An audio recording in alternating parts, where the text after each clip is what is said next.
Hi there, Lindsay here, the Frugal Crafter. Today we are going to make some Christmas cards, one layer, a lot of fun, a lot of media techniques, and limited supplies, which is really nice because you can get a bunch of cards done, you can use some supplies that maybe have been collecting dust, and you end up with a batch of cards. And of course, I'm gonna leave the not so great moments in so you can kind of see what to do, what not to do, and give you some ideas on how you can make this with the stuff you have at home. This video is brought to you by Rubber Stamp Tapestry. You can find them at pegstamps.com. They have the snowflakey and star stamps we're going to be using today. I'll have them all linked down below. They also carry the Distress inks and blenders, and they now have re-inkers and a really good price on the Distress Oxide pads and re-inkers. So if you've been looking to replenish some of your pads, you can do that because the re-inkers are always cheaper than getting new ink pads because you can refill your ink pads several times with them, and it just makes your investment go a little bit further. So without further ado, let's go to the tutorial. Okay, the first thing that you need to do is to get some heavyweight cardstock and cut it in half, and you'll want to do that to 2 sheets so you end up with 4 A2 cards. Now I'm going to tape this right onto a silicone mat I have on my workspace, and I'm using 2-inch wide tape, regular old tape, and I am tearing it down, so I'm going to end up with a deckled edge, and I'm just taping that down to my work surface. If you have a table that it's okay to get inky, go right ahead and tape it to your table, and I'm going to do that to each of the cards that I have made. Keep in mind that you can use this layout design for any sort of occasion. Just change up the stamps, inks, and stencils to meet your needs. So I have picked out 3 colors that I think are pretty Christmassy looking. I have a gold, which is fossilized amber. I have candied apple red, which is a Christmassy red, and lucky clover, which is a fairly Christmassy green. Now I wasn't getting enough ink on my paper with the store-bought blenders because I didn't have a chance to make any for my new brighter pads yet. So I'm just using like a brand new one, and it does take a bit for those to get nice and juicy and ready to go. So I put the gold color down the center basically because I wanted to have a border between the red and the green so I didn't end up with mud, and having that gold in the middle is going to keep the red and green separate so I don't end up with kind of a mucky color. Now I'm going to be the first to admit that I do not have the finesse that a lot of other card makers have with blending distress inks, but it really doesn't matter for this technique that we're going to do today. You can be really sloppy, you don't need to know how to blend well, and honestly, as long as you get a nice good coating of the Distress Oxide inks on this card base, it's going to work great. And I'm just working on a regular cardstock like I mentioned. You don't have to have a really fancy like blending card for this, but if you do have a better paper, you may get better results. So use what you have and experiment.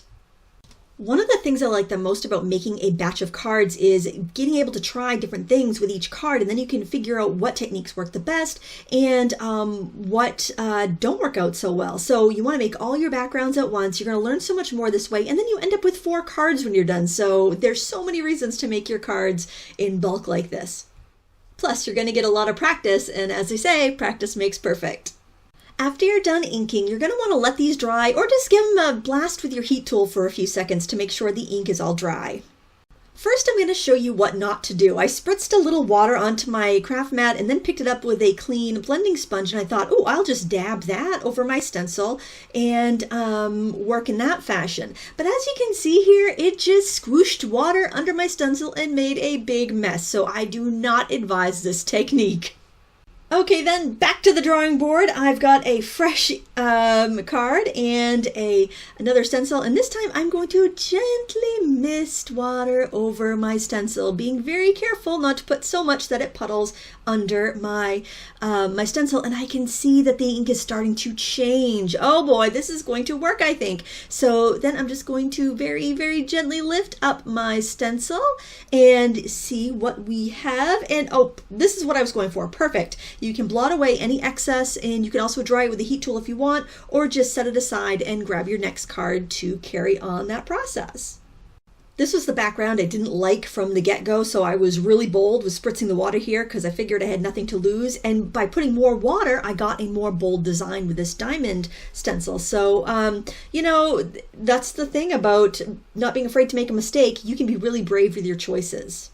It's really important you use a fine mister for this. You can find those in like the travel size aisle at your dollar store or department store, or you can pick them up from an art store. The key is just to get a very fine mist. If you find that your sprayer is not allowing the mist to go very well, fill it up further or hold it upright and just kind of spritz it off from the side, and you should get a nice mist falling down. Remember this card? This was that mistake card that we did first when I put the stencil down and put way too much water on it with a sponge and it just gooshed and made a mess. Well, I let that dry and now I'm going to go over it with more ink. So don't think that a messed up Distress Oxide ink background is going into the trash. No, you can totally bring it back. So here what I'm doing is I'm using the blender tools to stencil on top of the stencil in a regular fashion. So I'm adding color to this stencil. I really like the ability to layer with the Distress Oxide inks, but you could use whatever inks you have and come up with some new techniques as well. So here you can see the tone-on-tone design. It's not super bold, but I think it's really elegant. Then I heat set it, and then I decided to take the cap off my spray bottle and flick on some bigger droplets of water because I knew that was really gonna interfere or interact with that top layer of Distress Oxide and just give me a whole other layer of texture.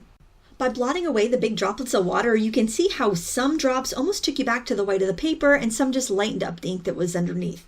Now, another fun technique I want to show you is my faux torn edge. And this almost looks like you have an extra layer of paper on top of a card base. So it's a great technique to do for a one-layer card. I'm picking up the masking tape that I used and I'm resetting it just slightly about 1/8 of an inch lower than what I already have. And then I'm just smudging up the ink with a paper towel. You can also use your blending foam if you didn't have very much ink on the tape, but that just gives you a very subtle effect, which we will highlight later with some marker.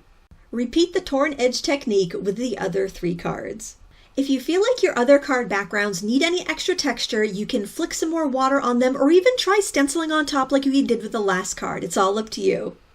While your card backgrounds are drying, you can make some envelopes. So here I'm using just 4 pre-made envelopes that I had in my stash and a star stencil. And this stencil is by Stampin' Up. I liked it because it went from a tightly packed bunch of stars to looser packed bunches of stars, and I thought it was pretty. So what I'm doing is the lower left-hand side of my envelopes, and I'm going to start in with the green, then work my way over to yellow, and then work my way over to red. And it's really easy to stencil the red ones because they're really far apart as you go. And that gives you plenty of room to write your mailing address and your return address on there. And it's just a great way to coordinate it too because we're using the same inks. Because of the nature of handmade backgrounds, we get a little messy. Our fingers get ink on them and we make smudges, and sometimes we rip the paper when we pull our tape off. Life's not perfect, so I'm going to show you how to disguise some of those little smudges and rips and still end up with pretty cute cards. We're going to start off with our sentiment stamp, and you want to find a nice clean open area to stamp that. And I'm just using a simple Merry Christmas stamp. You could use whatever sentiment you liked, and I'm stamping with the same inks here because I want it to be simple and coordinated. Now I'm using a large snowflake stamp from Rubber Stamp Tapestry to stamp my biggest snowflake a couple times in that same red color. So what you're going for is balance here. You want to balance out some green snowflakes and also some yellow stars and just make it look pleasing, almost like you had a layer of pattern paper underneath. In case you're wondering what I have the paper here for, I basically just tore a piece of scrap paper and I'm just moving it around as a mask to protect the top part of my paper because, like I mentioned, pretending it's like a piece of pattern paper and you'd layered, you wouldn't have that stamping on top of the decal edge of that paper. So basically just still trying to fool the eye here. I think this technique really makes a big difference in this card. What you're going to do is grab a light gray marker. I'm using a light gray real brush pen, and you're just going to trace right underneath the faux torn edge, right underneath where you moved your tape down. And look at that. It just gives you this very believable little shadow, and I think it really looks fantastic on these cards. Another technique that adds a lot of wow to your cards is to flick on metallic watercolors. And what I like to do is actually spray my watercolors with water a couple minutes before I'm ready to use it, and then just use a big juicy brush and water to mix it up and flick it on. You can use any of the colors that you've already used in the card, meaning you could use shades of gold, you can use shades of red, you can use shades of green, and they are going to look fantastic when they dry. If you're worried about getting paint on the bottom part of the card, it'd be a good idea to just put a piece of paper over it while you flick. It's pretty easy to control this stuff because it is a little thicker than regular paint.